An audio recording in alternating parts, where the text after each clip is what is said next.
Haalli biyya lafaa yaaddansisaa ta'e yaaddoon bitaa mirgaan ammaatu.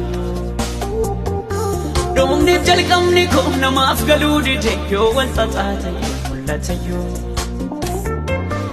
Yaada waa'ee koof takkaatanii jedhu karaa ittiin beekamne daandii baasee.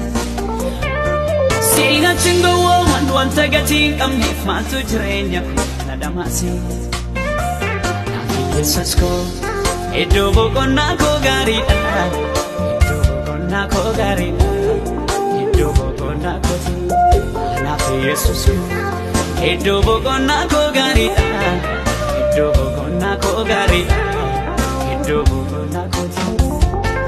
Iddoo boqonnaa koo gaariidha. Iddoo boqonnaa koo gaariidha. Yesus iddoo boqonnaa kooti.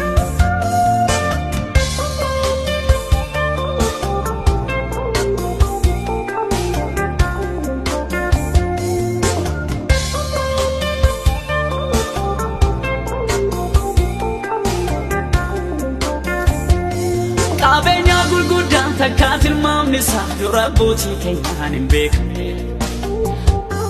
Aanonni isaa keessaan qabamee guddaa kan hanga yoonaatti naaf hin taane.